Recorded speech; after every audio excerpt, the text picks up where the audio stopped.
Hello, everyone. It's Stephen Meadows, and welcome to Mind Your Business. Welcome back to another one of my long-form podcast episodes, as I like to call them. I am honored to be joined today by my colleague, Chris Hannan, down in the coastal Virginia and peninsula area of Virginia at Coldwell Banker Now. And we're going to just have a little chat today about productivity and bring you guys some great information. Chris and I have been in similar roles, and I'm really excited to kind of hear his take on some things. I'll give him an opportunity to give a little background about where he's been in the business. He's done quite a bit. He's worn many hats. And then we'll dive in. So, Chris, welcome. Thank you, Stephen. Thank you for having me. It's nice to be on. Awesome. So tell us a little bit about your background in the business.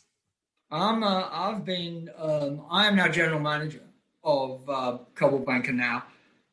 As you know, and some other people know, I'm not high on titles. So GM is what I am.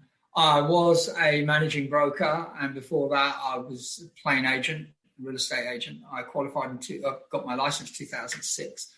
Before that, I was a finance director, finance manager, whatever you want to call it, VP of finance, I think you call it in the States, for the automotive component industry. And I was in that a long time around the world, doing it in different places, not making a lot of friends, as finance people tend to do. And I came into real estate in 2006, and I was the Coldwell Banker brand is very important to me. It attracted me straight off, just purely with the attitude from all the competition out there. And I've been an agent, broker, managing broker, and now GM with Coldwell Banker Now, as it is known, since 2006. So I've been very lucky to work in this brand, and I've met a lot of good people, and it's been, now I'm just general manager. Now I'm the sin eater. So I'm the planner and the helper and the supporter, and that's what I do. Yeah, exactly. And it's a pleasure to speak with you, sir. Yeah, you too. Thank you. It's definitely a pleasure to speak with you.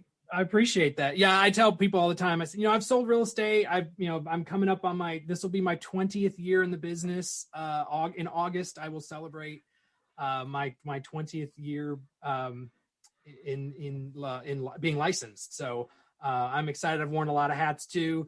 And I tell, I've sold. I've done a little bit of everything, but now my job is to basically keep the wheels on the bus and make the company work so that our agents can get out there and make money. That's my job. So I'm here to make sure that the world goes round. So, we're in that special time of year when we're speaking as of the recording of this. It is New Year's Eve. You'll probably be listening to this sometime in January. It's business planning season. I mean, honestly, if you're just starting business planning now, you're probably behind the 8 ball. You should have already had your business plan done by now, but still, a lot of people don't start thinking about their year until the year has started. So, I still think it's important to talk about what you want to accomplish, in your business in the coming year, or even in the next quarter, or a long-term 3 to 5 year plan. So I guess my big question is, from a promotion standpoint, carving out that agent value proposition, what would you say is really that core must have that every agent needs to evaluate in their business to really carve out their identity? That's a good question. And it's a very broad question. And like all things, I believe, you believe, yes, I got the answer to that. I can answer that. You want to stand out. In order to have a niche or a core or be successful or grow, you have to stand out. Nothing has instant gratification. If you have instant gratification in this business as you're just starting, you're very lucky, but you have to build on that. The main core thing I think about this is experience doesn't really matter. Experience is a great value. It is a great value proposition. But you have to balance experience with telling your story in order to get your prospects, and it's always about prospect building. Balance your experience with the story you have to tell. People are much more easier to relate to you as a person especially now in the time of COVID, when a lot of things are virtual, a lot of things are on the web, which is where, I see a lot of growth for our core. Either that than just how many houses you sold and just a face on a billboard. And for that, I mean, stay current. By that, do not lie, do not, be real to yourself, be honest with yourself, make sure your plan is in place. If you have a demographic, discuss what your demographic should be, whether it's new homes, whether it's new builds, whether it's a given neighborhood, a given area, a given set of the population. Once you've got that, something you love to do, something you and I discussed before, if you have a love for something, that's an instant prospecting game. So you have to be real. You have to make sure that your materials and who you are up to date, consistent, fresh, and dazzling.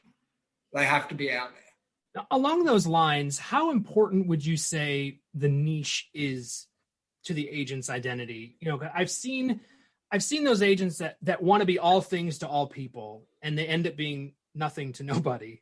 To be blunt, how important? Trifle harsh there, Steve. I know exactly. I don't mince words. What would you say is finding that niche? Like, how important is that, and what's a good way for the agent to kind of identify what niche they want to serve? I don't want to get off topic, but that is a question that when I came into this business, when I became a realtor, that's something I asked myself with a marketing and a market share background. I'm not asking agents to go out there and be Milton Keynes over this whole thing. It's Maynard Keynes, actually. Sorry, Milton Keynes is a town in England.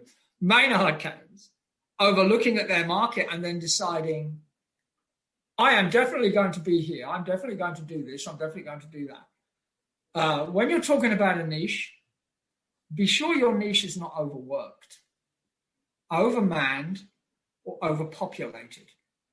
You and I talked about the demographic areas of coastal Virginia, and it varies. Depending on where you are, and I'm not going to mention those places by name, the population of agents that are entering the business and remaining in the business are a huge percentage of the number of households in that business. Therefore, in any niche market you're looking at, be it gated communities, being over 55, being new builds, you're not going to be a small part of that game. It's going to be a lot of people playing it. When I looked at the niche market I wanted to be in, I looked at what the price point was. So that's what I did as an accountant. As it turned out, my price point is exactly where every other agent wants to go, which is, yes, I want to sell luxury. Yes, I want to sell that kind of number. Yes, I want to do that. Trouble is, so does everybody else. And you're going into an area where a lot of experience will outgun you immediately. So therefore, I had to beef up my marketing game, which we did. I think the niche is important as long as you love it. A conversation I had this morning with someone that's going to be a new agent was about a given niche for retirement and home help and the aging population. They are a professional and have been a professional on and off in that business, and they love it. That is going to be the story when they tell their story in that niche market, which they're going to aim for, which is carefully thought out, it's been reviewed, it's been researched. They know what they can do in it. That element of reviewing their niche means that they're going to have a head start when they become an agent. Let's take the opposite of that. If I say I want to sell $10 million homes on a waterfront community, I have about as much chance of doing that as my cat is of becoming president from the get-go, because I don't have the experience, I know the area, I don't have the track record, I have the story. So if you look at those 5, I've got 40% of the 100% that's needed. So whenever you look at a niche, be sure that you are comfortable and you love it and you want to work in that, and you'll be happy with the time it takes to get where you want to go, and the traction builds from that. Military is another one. If people, and you know very well from where I come from, military is a big business. The military transitions gravitate towards military experience. And therefore, that niche market is much sought after by new agents and agents that have been in the military. New homes, first-time buyers. Be sure that you can work with someone where education becomes a point. And that's another thing about standing out. If you're going to stand out in your niche, have the ability to communicate what you know about it. Be ready to talk through first-time buyers. They're very, very nervous, even with the inventory being the way it is, even with lending rates being the way they are. First-time buyers are very, very nervous.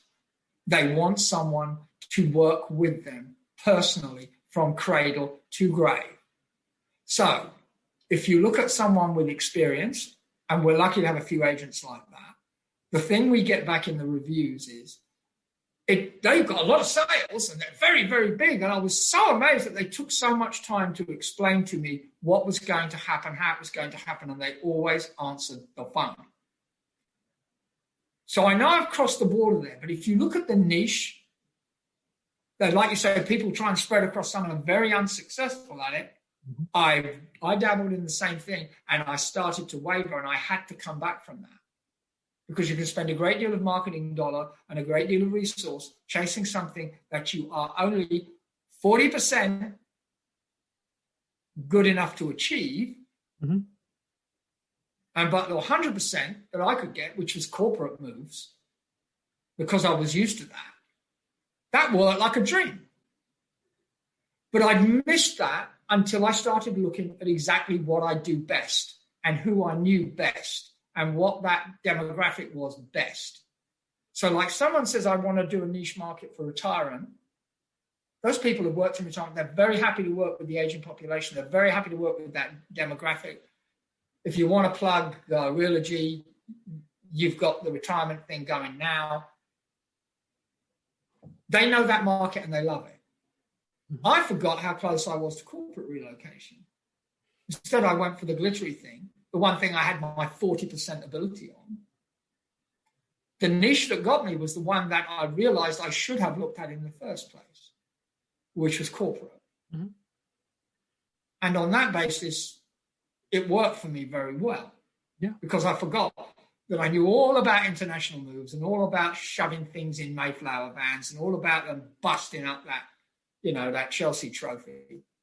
So I did. Niche is about knowing it and loving it. And do not overreach yourself. Do not overstretch. If you're talking about Virginia Beach, which part? If you're talking about Williamsburg, Yorktown, you've got to be careful with how that spreads.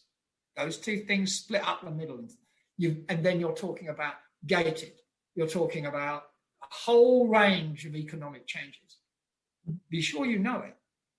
And be sure you're comfortable with it and you're going to love doing it. In the simplest terms. So I 100% agree. My favorite thing that I ever sold was foreclosures. I spent 8 years in the REO market and I loved every minute. People like, oh my gosh, I could never do that. I'm like, I had the time of my life. I was making money during the recession when nobody else was. And I loved it. I loved the structured nature of it. It was just awesome. I mean, I had one of the largest bank portfolios in Nashville and it was awesome. And then I met an agent shortly thereafter who was passionate about horses. She loved horses. So she marketed herself as an equestrian property specialist. But she did it in a way that was so subtle that you barely knew what she was doing. She just talked about how great horses were and, all these wonderful things about horses. And what that did was attracted people like her that liked horses, that were looking for horse farms, whether they knew it or not. And she actually carved out a nice little niche for herself. But you see how that works in what she's just done. She has just told her story, and her story has related to her prospects. People want to do business with people they know, like, and trust. Yes. But what's going to draw them to you is a common connection. It's, oh, hey, you breathe oxygen, so do I. It's got to be a little less common than that. But I want to do business with people who think like me. Like, you seem like you and I would get along. We can do business. And the problem that I see from a branding perspective. So I've written several books, one of them on social media branding. And the mistake I see a lot of agents making is they will pick niches that are totally just unrelated to one another, and they end up splitting their audience in half. So only half of their marketing, half of their branding actually lands, because they're like, oh, I do first-time home buyers and luxury. Those two niches don't generally overlap. Like, once in a while you get a first-time luxury buyer, but they're usually not a first-time buyer. And so what does a luxury person care about? 5 mistakes a first-time home buyer makes. If you're putting out content, who cares? And a first-time home buyer might think it's cool to look at what bathroom finishes are trending this year in the luxury market. They might think it's fun to look at, but it doesn't really resonate with them. So like, you're really doing yourself a disservice by trying to market to two separate niches like that. If you want to do two different groups, make sure they overlap a little bit. Like, maybe it's luxury and the second home market. Second home isn't necessarily luxury, but it's the same similar mindset. It's a similar process, whatever. Just, I think that's a mistake that a lot of people make. But then going back to what you're talking about, telling your story, how are you going to tell that story? I mean, I'm a first-time home buyer specialist and a luxury specialist. That's two different stories. I don't think you can. I don't think. See, that's the point. That's the balance you're talking about. That's the mistake I made as a rookie, and many rookies do. I can do the whole thing. I can answer all those things. No, you can't. I couldn't. When you do the niche, you're right. You can't balance luxury and first time. You can't balance REO and global luxury. The two, to spend your marketing dollar and your hard thinking time on that split proposition, it'll drive you nuts. It'll absolutely drive you nuts. It'll probably drive you broke too. Yeah, damn right. And that's what I mean. Harder. You're starting off in this business, and you've got a business plan. You know how much you're going to spend on it. You're going to spend next year, the next 3 months, how much your resources are going to support you. You're going to go out there and do a grand gesture for a lot of money. It will rise and fall like that. And that won't. I'll tell you a story that'll tell. That'll tell you a story that you've got a lot of money to burn on one thing. But you're right. I have contemplated what when we talked about telling your story, I'm towing this Coldwell Banker line, and you know that.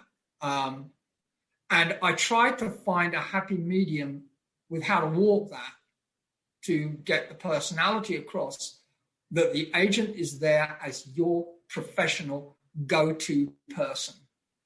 And the way we did that was each agent has a story. Each agent has a story, great or small. Football, family, animals, pets, age support, military, all sorts of stories that they can personally share that people can relate to. Now, I know you were part of this, and I know you were part of this at some time, which is where we did, this is home, this is awesomeness. Mm-hmm. And David Marine did something, and my lot are going to get bored when they see this about hearing about how good this was. But the simplest story that was ever conceived by that was, this is home, this is awesomeness. We use that to brand individual agents across the board in all kinds of media. The attraction that got for each agent's business, be they rookie or experienced, was substantial. Substantial. So when you tell your story, I'm not telling you to go out there and make it up, because you should never lie as a realtor. You should never embellish as a realtor. You should never actually do something or say something that is completely false, untrue, or at least a blurring of the edges, because you will get found out. So tell your story with honesty and consistency, and plan to do it as often as you can, even though consistent, I think the two words are slightly different. but you can't split your marketing dollar to market both ends of the spectrum. You will fall in the middle and you will lose. So if you're going to do it, you've got to love it, and you've got to know what you've got to do with it, and you've got to do it right. And we have the resources. You know about the resources of it. And something else you and I talked about in the past as well, if you have an idea for a niche or a marketing plan, share it. And I don't mean share it like give it away, like it's free manna.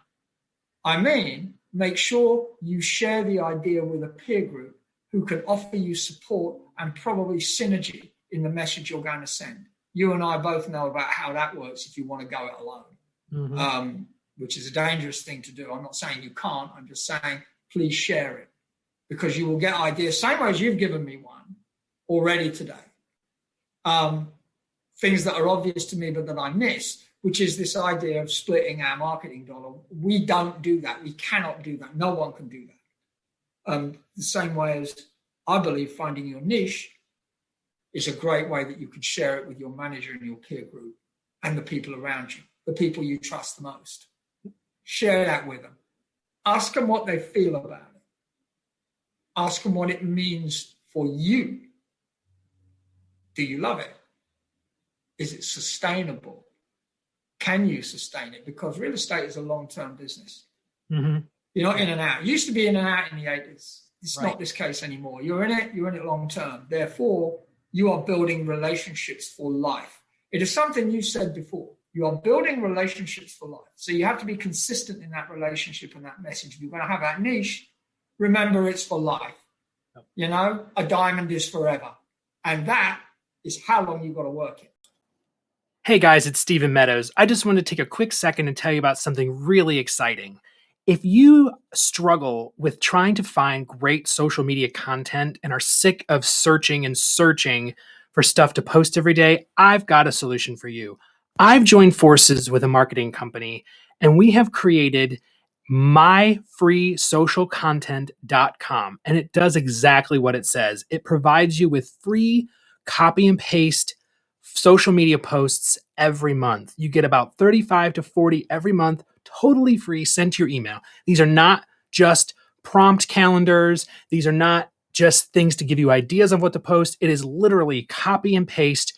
It has the post text, hashtags, and the URL. So you just drop it into social media and you're ready to rock and roll. Go to myfreesocialcontent.com and sign up. It's totally free, no gimmicks. Enjoy.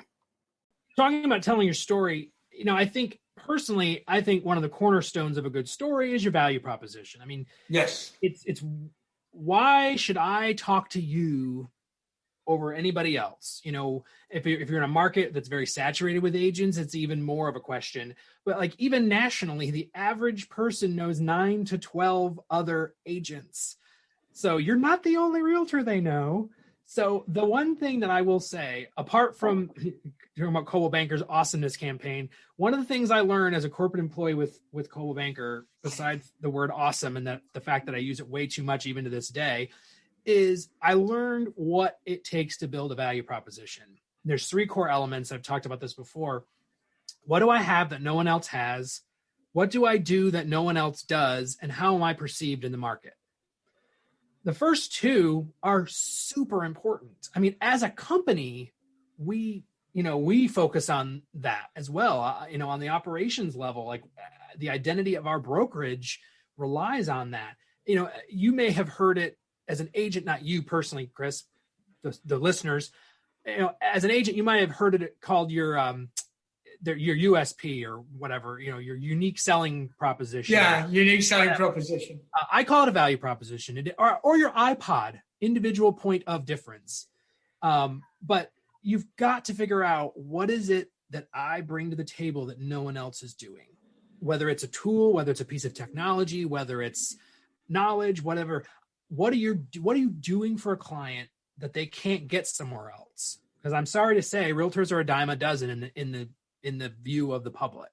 I can't swing my cat around without, she's alive, so I won't say a dead cat. I can't swing my cat around without hitting a realtor around here. You know, there's a lot of us, you know. Right, Williamsburg.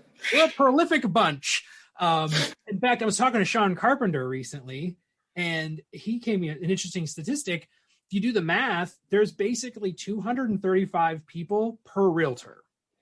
So that's not a lot. 235 over the lifetime of your business is not a lot. I mean, that's not a lot of business if you spread it out over 20 years. So you've got to get your unfair share of that 235. You know, there's 330 million people in the country, and there's like 1.4 million realtors, and he did the math, and it was like 235. So what are you doing as an agent for them that's going to make them choose you over somebody else? Can I just interject with that? Please. What kind of value do you perceive? And you're a professional in this. We look at a value proposition, we bandy that word around because it's a nice economic term, and value proposition means that, that sounds really sort of, university stuff.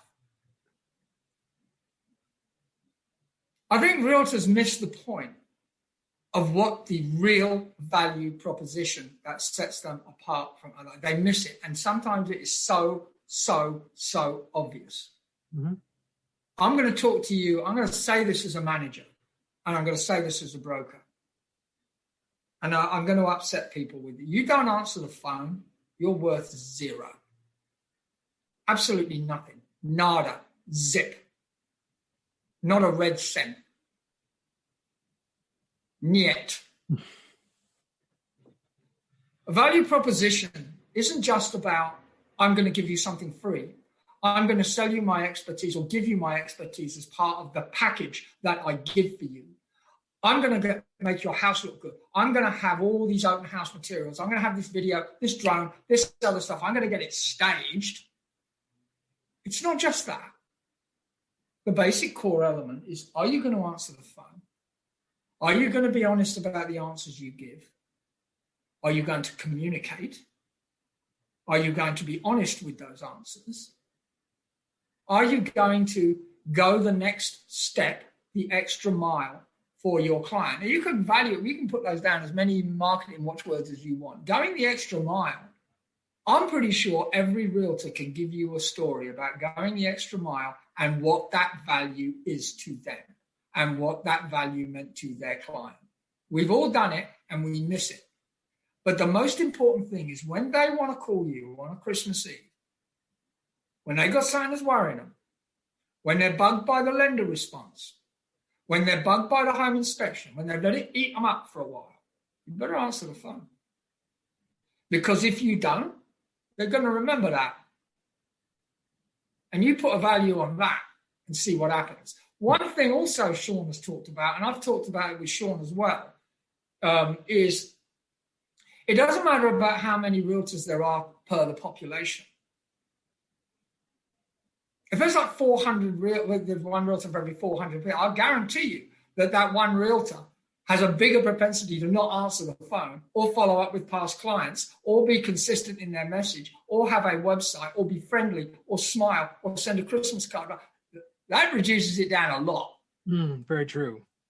And the other side of it is that on top of that,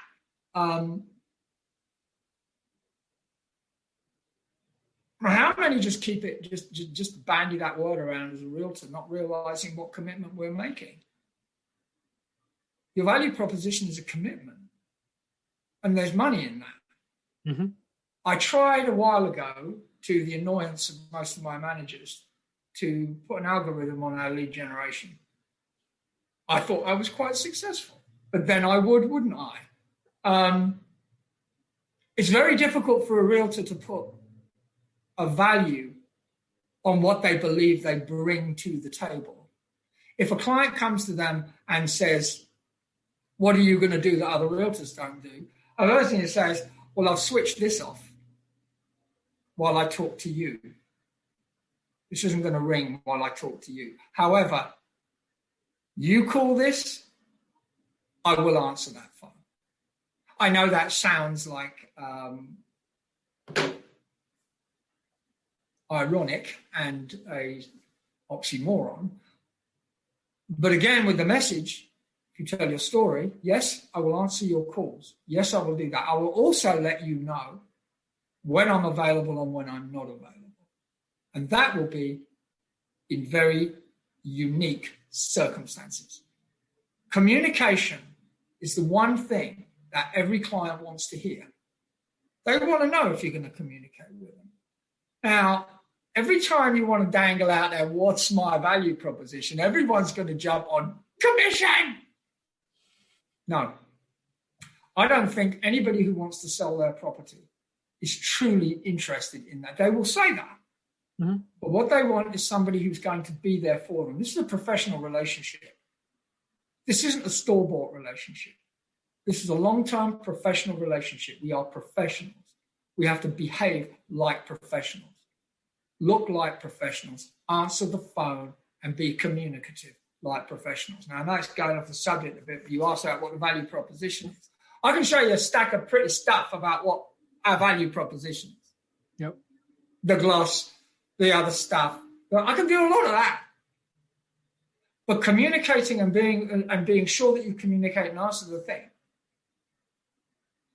Then, of course, there's your presence. And one of our value propositions is, well, we're in a lot of MLSs. If you can't explain that to what that means to your client, then that's just self-serving. So it's the base format. The asset you have is how communicative are you, how professional are you, and how professional can you come across and support your client. Mm-hmm. I didn't mean to interrupt you with that and then ramble on about it, but I find it very, very, very, very, very upsetting that they all talk about, I will sell your home, I will do this, I will do that, I will do the other, and they don't call their client on a showing. They don't call their client on feedback. We don't answer the phone. We don't answer the phone from prospects. We don't go back to the people we have sold to. 80% of realtors do not go back to the people. And what does that client say?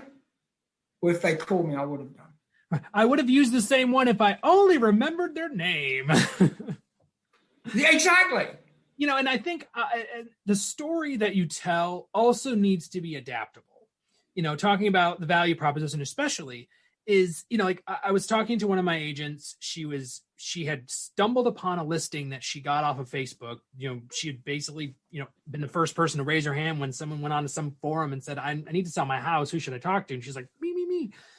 And she was like, look, this house is literally going to sell in like 3 days. I mean, that's the kind of I don't know what your market's like right now, but our market is within hours. We're getting showings and offers. It's ridiculous. Right, so. To a crazy degree. And I said, okay, the problem you're going to run into is if you're going to, you know, she's like, I don't really have to sell this to her. Like, I just need to get her to sign the paperwork. I'm like, the problem is if you go in there talking about how fast it's going to sell, you're going to have a hard time defending your commission. Why am I paying you a full commission for 3 hours of work? Said, so your value proposition is not the marketing that you can bring to the table. Because, you know, we have a great marketing apparatus. That doesn't really matter. A single cell phone photo will probably sell that house. You know, we don't need we'll do the professional photography, but we don't necessarily need it. Your value proposition to this person is, I'm going to help you navigate the multiple offer situation that you're going to find yourself in within a couple of days of me putting this house on the market. That's precisely what I bring to the table, Mr. and Mrs. Seller. And she got the listing and it went under contract within a few days. You know, but you have to be able to adapt the story that you're, you know, if you go in there with a static script and you're like, I will do these 3 things to sell your home, please sign here. It doesn't work. You know, you've got to be able to pivot and know the value. And I think that the key to that is knowing your own value and being able to articulate it to others. If you don't know your value, and I think that's where newer agents stumble, is because they may know what they're good at, but they don't know how to articulate it to other people. And I think the faster you can learn that, the better off you'll be in your business to be able to say, you know what, I might be new, but you know what, I will work my butt off to get your house sold. And, you know, I'm tenacious. I got nothing else better to do. Like, you know, I've said this before, you're a brand new agent. They don't need to necessarily know that you're brand new. I mean, you don't have to hide it. Like you said, don't be dishonest about it, but even if they know you're fresh out of school, I just passed my license test yesterday, I still know more about real estate than you do, general public person. You know, I've studied, I know I have the knowledge that's going to help you to solve the problem that you have of either needing to buy or sell a home. So I still have value. And they, you know, a lot of new agents like, oh, I don't know what to say. I don't know. You at least know more than they do. So just always remember, like, I might not know. One of the you hit on, and that's how to sell. You hit on the main thing there. You hit on the main thing, and it's something I'm glad we had this conversation, because it is, the value proposition isn't just about communication. It's what you communicate, it's how your story gets told. One of the things, like, I may be a new agent, and I may know about real estate, which you do not, and I can help you navigate that. But I also have resources behind me that will help me get through that navigation for you. Yeah. That is why I have the power of this brand. That is why my team supports me.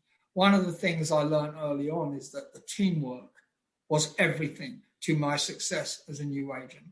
Absolutely everything. So when you would go in, do exactly the same as you said. Yeah, I'm a new agent. I'm glad you like my card that said I will work for you 24/7, because I will. But also, I am lucky enough to have a resource environment behind me that will work for the same goal that I work for, which is to sell your house, and which is to negotiate and navigate the things you will face with selling this, whatever it is, whether it goes in hours or whether it goes in months. Mm-hmm. And again, it's not a value proposition in dollars and cents term in the effect of this is the brochure. Right. It's not that. It's the intangible professionalism.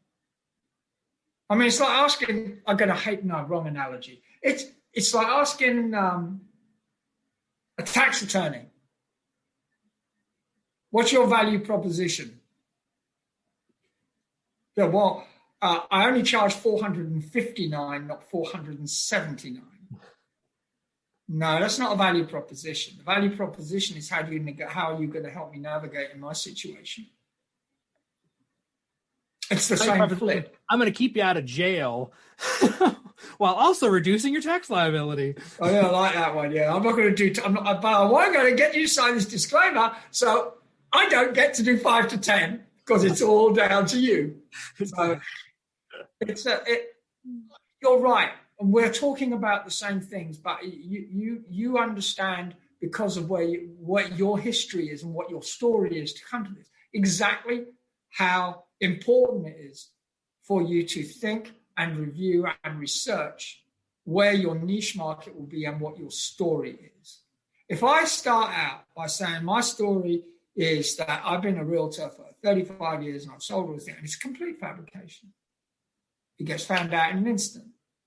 And I want to go like you said, I can't do REOs and global in the same thing. I just can't. I can't do global at the time I started, that's for sure.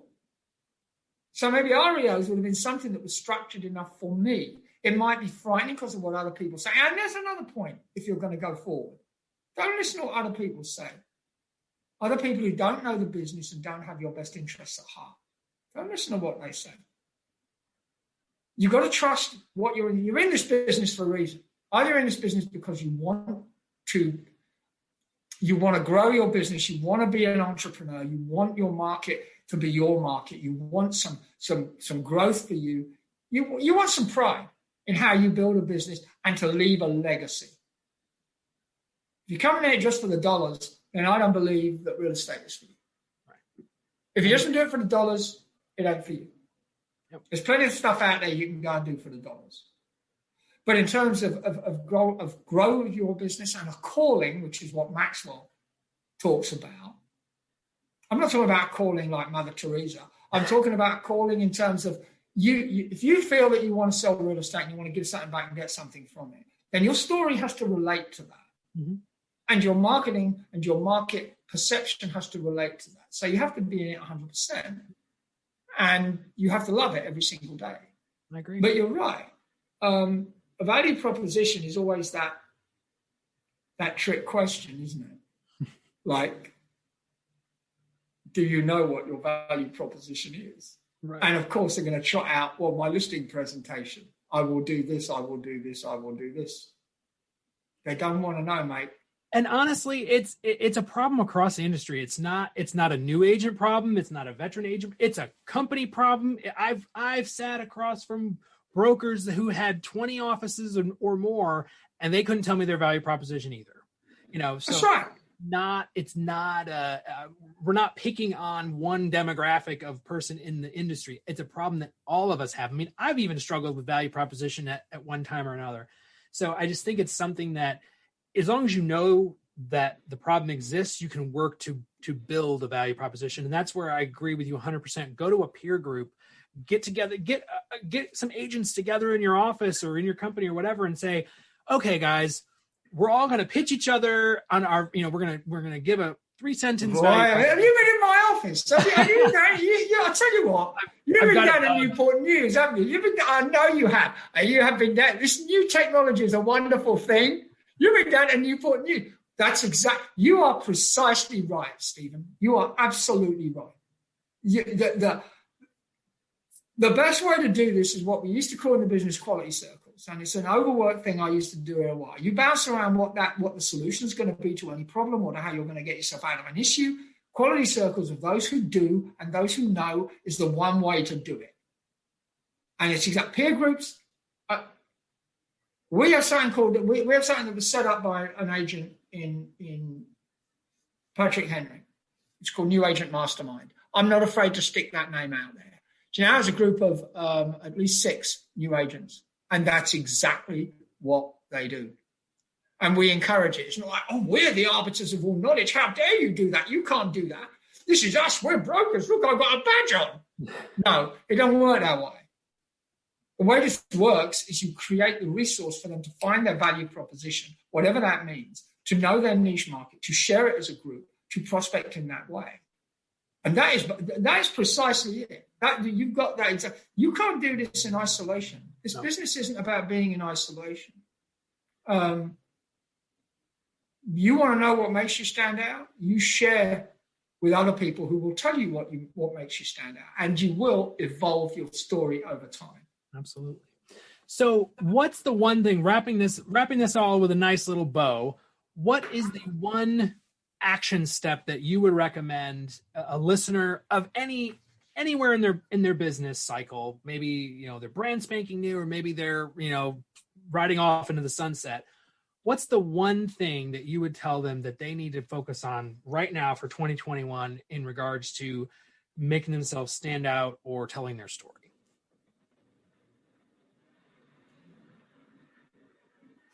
4 is fine. Write them down. No, I don't have 4 steps. I know you're going to drop that one on me. It's like, this is a test. I can do that. I'm saying the program says you're going to win it. Is it A, B, or C? You want to stand out. You want to go forward. Your communication has to be human. You have to be seen to be human. Get yourself your position on social media. Use it as be human.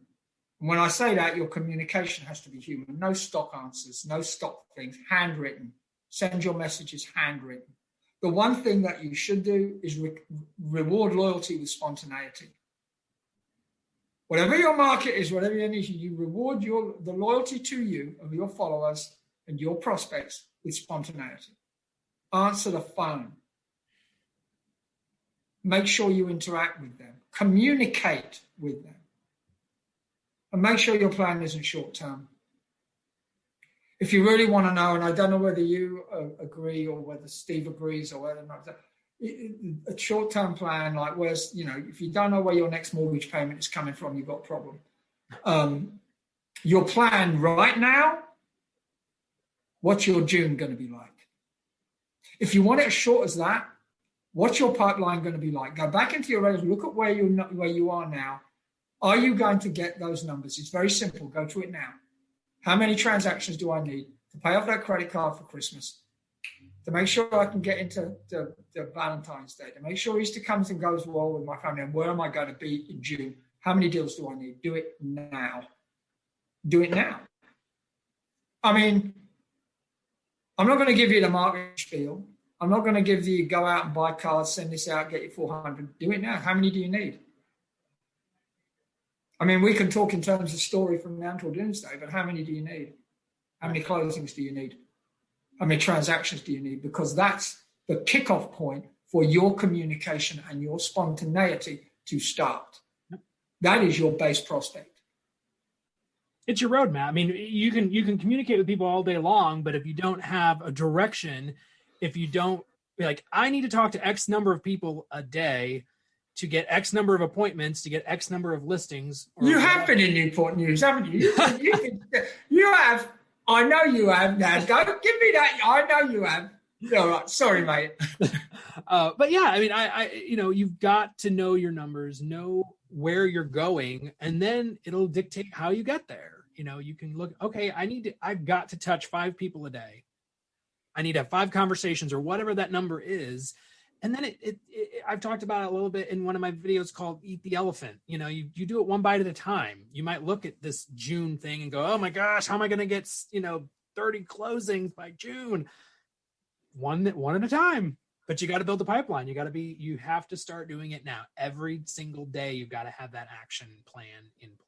You know as well as I do how that works. And when we do our business plan, and I've sent them out to agents and we've given classes on it, and I would love for you to be part of what we do. There is a model I use, which I did with a lady called Julie Gisella, who is now down in Texas, when she was here working in Norfolk.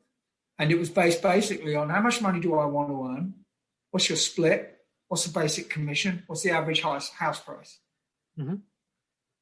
You stick in how much money you want to earn. It tells you exactly how many contacts you have to make each day, how many transactions you have to close. And it's based upon the algorithm that says if you're going to do 30 people, you're going to get 5. Oh, no, it's much more than that. 115, you get maybe 20 appointments. Appointments of the 20, maybe you'll get 5 that will, of 5 that will list, 3 will close.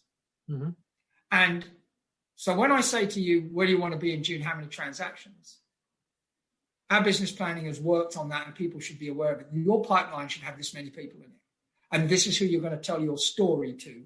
And this is who you're going to relate to. Because they will come to you and those prospects will translate.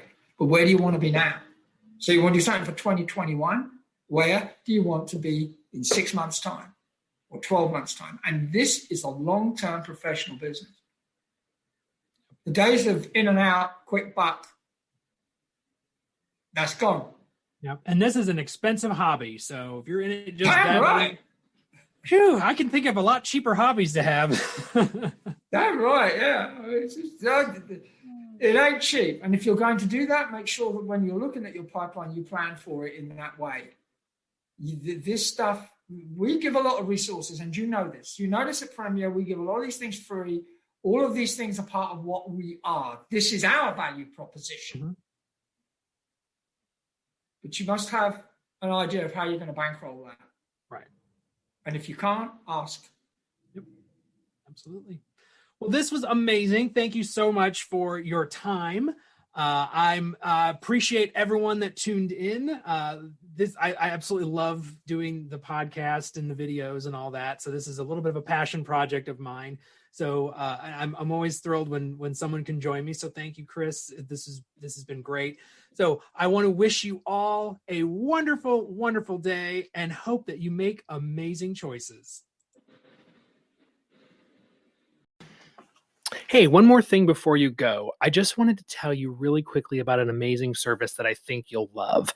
If you're in real estate and you are tired of trying to figure out social media content, I have got the thing for you. I helped a friend of mine develop a company called Gnome Marketing Group, and they offer Facebook page management for an incredibly low price.